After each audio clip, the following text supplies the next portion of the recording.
तो दोस्तों आज हम फिर लेकर आए हैं आपके लिए देश और दुनिया की सभी ताज़ा और बड़ी खबरें एक एक कर बताएंगे विस्तार से। बता दें कि हरियाणा और जम्मू कश्मीर में कांग्रेस को कितनी मिलेंगी सीटें, किस पार्टी की बनेगी सरकार, बताएंगे विस्तार से। एक और बड़ी अपडेट, सिर्फ केस दर्ज न हो पैगंबर मोहम्मद पर यति नरसिंहानंद के विवादित बयान पर भड़के हुए सीसी के साथ अगली बड़ी खबर में आपको बताएंगे। बीजेपी ने बीच वोटिंग सावित्री जिंदल को पार्टी से निकाला, 3 और बागियों पर गिरी गाज, 6 साल के लिए निष्कासित। इसी के साथ अगली बड़ी खबर में आपको बताएंगे, संविधान को खत्म कर शिवाजी महाराज के सामने सिर झुकाने का कोई मतलब नहीं, राहुल गांधी का बीजेपी पर निशाना। तो चलिए देख लेते आज की पहली बड़ी खबर। हरियाणा और जम्मू कश्मीर में कांग्रेस को कितनी सीटें मिल रही है, एग्जिट पोल में किस पार्टी की बन रही है सरकार। दरअसल दोस्तों, हरियाणा विधानसभा चुनाव के लिए वोटिंग पूरी होते ही अलग अलग सर्वे एजेंसियों की ओर से किए गए एग्जिट पोल सर्वे सामने आ गए हैं। बता दें दोनों राज्यों में कांग्रेस को कितनी सीटें मिलने का अनुमान है, इससे जुड़ी जानकारी। जम्मू कश्मीर में मतदान 3 चरणों में हुआ था, जबकि हरियाणा में एक चरण में मतदान पूरा हुआ है।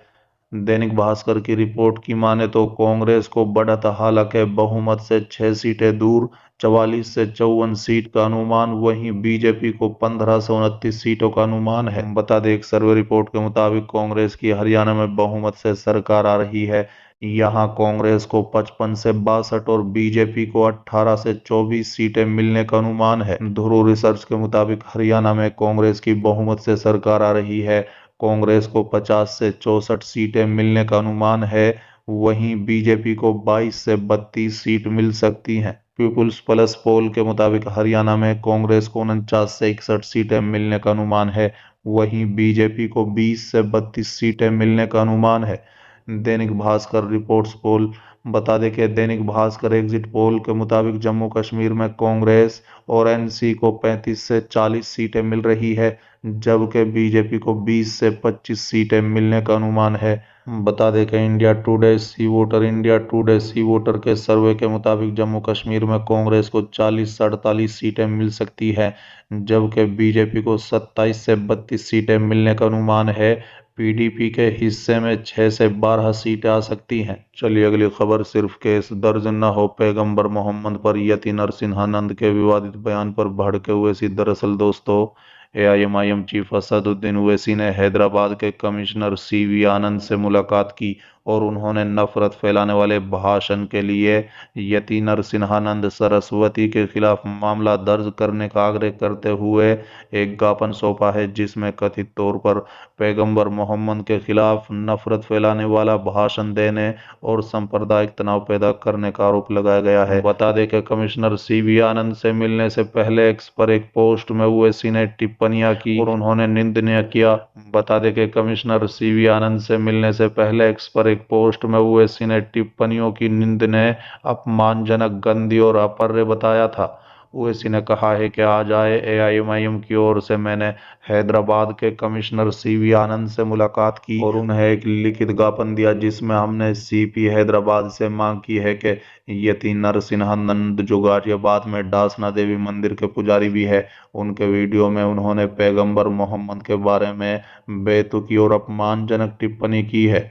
उन्होंने आगे कहा है कि यति नरसिंहानंद को उनके भाषण के लिए पहले भी गिरफ्तार किया गया था और उनकी जमानत की एक शर्त ये थी कि वो दोबारा ऐसी बातें नहीं बोलेंगे। इसलिए हमारी पहली मांग है कि उसकी जमानत रद्द की जानी चाहिए, न केवल उसके खिलाफ मामला दर्ज किया जाना चाहिए बल्कि उसे गिरफ्तार भी किया जाना चाहिए। ओवैसी ने कहा है कि हमें उम्मीद है कि तत्काल कार्रवाई की जाएगी और पुलिस आयुक्त हैदराबाद को हमारे प्रतिनिधित्व पर साइबर सेल के सबसे वरिष्ठ अधिकारी को भेजा गया है, इस मामले को दर्ज करने का आदेश दिया और हमने उनसे हमारे पैगंबर मोहम्मद के खिलाफ इस व्यक्ति द्वारा इस्तेमाल की गई अश्लील भाषा के सभी सोशल मीडिया प्लेटफॉर्म से हटाने का भी अनुरोध किया। चलिए अगली खबर, संविधान को खत्म कर शिवाजी महाराज के सामने सिर झुकाने का कोई मतलब नहीं, राहुल गांधी का बीजेपी पर निशाना। दरअसल दोस्तों, कांग्रेस नेता राहुल गांधी ने मोदी पर तीखा हमला बोला।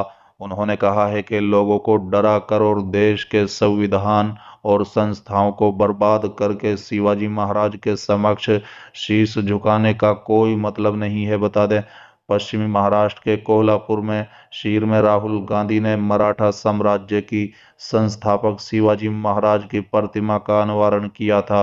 प्रतिमा का अनावरण करने से पहले राहुल गांधी ने जनसभा को संबोधित करते हुए बीजेपी पर जमकर निशाना साधा। उन्होंने कहा है कि बीजेपी पार्टी की विचारधारा सही नहीं है।